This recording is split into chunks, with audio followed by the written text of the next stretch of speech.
Info BPNT hari ini. Alhamdulillah ada kejelasan. BPNT cair 2 bulan lewat KKS Bank Himbara. Lihat pada aplikasi 6NG Dinas Sosial. Nah, seperti apa buktinya? Mari kita lihat sama-sama.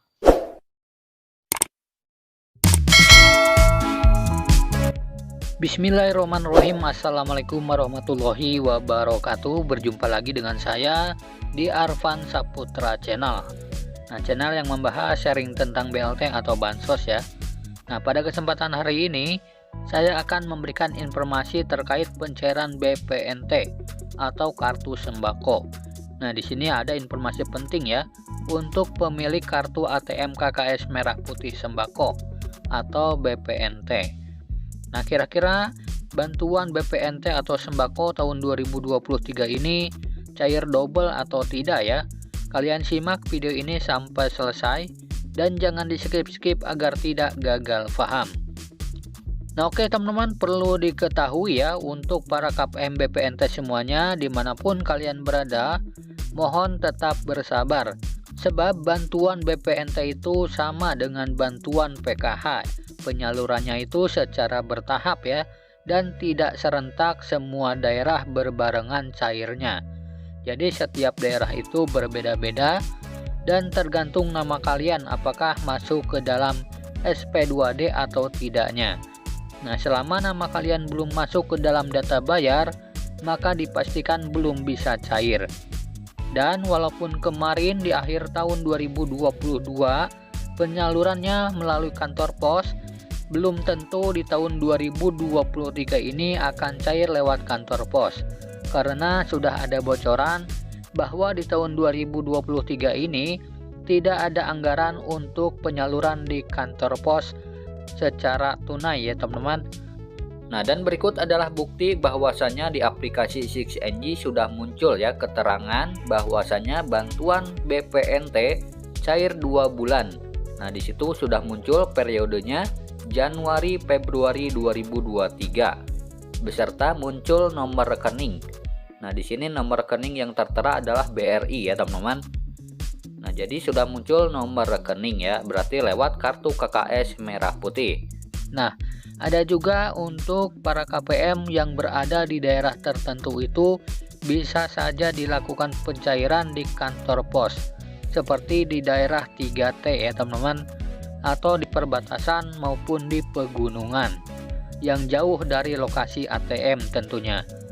Nah, hanya saja ada kemungkinan untuk daerah lain bantuan PKH dan BPNT-nya untuk bulan Januari 2023 ini bisa kemungkinan besar melalui kartu ATM KKS Merah Putih lagi seperti biasanya ya teman-teman, dengan melibatkan agen e-warung terutama untuk KPM BPNT. Karena untuk bantuan BPNT itu harus dibelanjakan di agen e-warung setempat ya teman-teman, dibelanjakan dengan berupa sembako.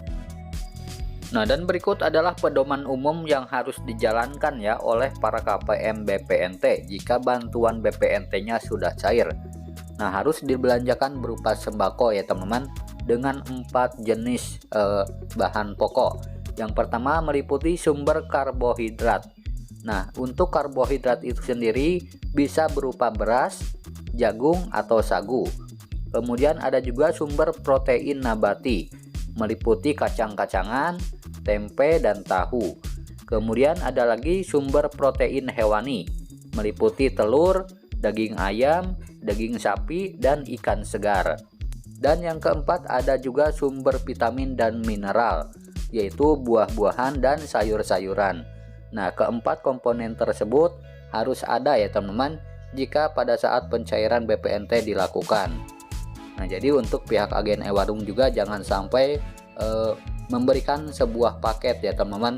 Jadi para KPM BPNT itu sendiri harus memilih sesuai kebutuhan masing-masing. Nah, ini adalah sekali lagi bukti bahwasannya BPNT akan cair lewat kartu ATM KKS Merah Putih ya, yang tertera pada data 6NG. Nah, dan untuk kalian yang ingin mengetahui apakah nama kalian masuk ataupun muncul di aplikasi data 6NG tersebut, kalian bisa tanyakan langsung ke operator 6NG yang ada di desa maupun di dinas sosial setempat. Silakan kalian tanyakan ya. Program sembako merupakan pengembangan dari program bantuan pangan non-tunai atau BPNT sebagai program transformasi bantuan pangan untuk memastikan program menjadi lebih tepat sasaran, tepat jumlah, tepat waktu, tepat harga, tepat kualitas, dan tepat administrasi. Program sembako diharapkan dapat memberikan pilihan kepada keluarga penerima manfaat dalam memilih jenis, kualitas, harga, dan tempat membeli bahan pangan.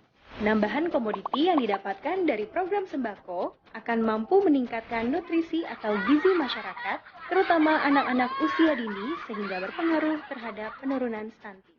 Keluarga penerima manfaat program sembako adalah keluarga dengan kondisi sosial ekonomi terendah yang namanya terdaftar di Data Terpadu Kesejahteraan Sosial atau DTKS. Untuk program sembako, Kartu Keluarga Sejahtera atau KKS berfungsi sebagai alat transaksi, jadi wajib dibawa oleh para keluarga penerima manfaat ketika ingin mencairkan bantuan untuk mendapatkan bahan pangan. Kartu KKS menyimpan nilai besaran manfaat yang diberikan pemerintah. Jumlah dana bantuannya yaitu Rp150.000 per KPM per bulan. Khusus terhitung bulan Maret sampai dengan Agustus 2020, dana bantuan program sembako naik menjadi Rp200.000 per KPM per bulan. KPM dihimbau untuk memanfaatkan seluruh dana bantuan dan dana tidak dapat dicairkan secara tunai. KPM dapat memilih bahan pangan yang memiliki sumber karbohidrat seperti beras, atau bahan pangan lokal seperti sagu dan jagung pipilan, sumber protein hewani seperti telur, ayam, atau ikan, sumber protein nabati seperti kacang-kacangan, dan sumber vitamin dan mineral seperti sayur mayur dan buah-buahan.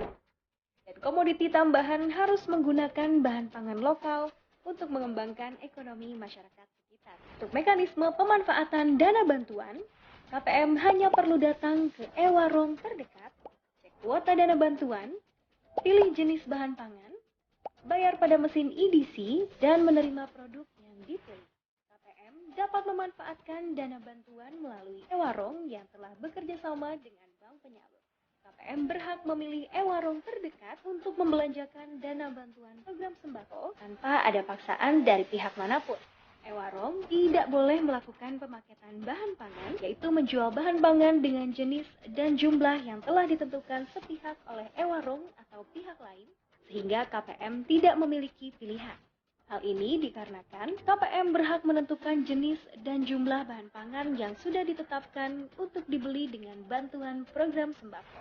KPM dapat mencari e-warung lain yang menjual barang dengan harga dan kualitas yang lebih baik, dapat menyampaikan keluhan ke perangkat desa atau aparatur kelurahan, tenaga pelaksana bansos pangan, dan saluran pengaduan lainnya apabila terdapat penentuan harga yang tidak wajar.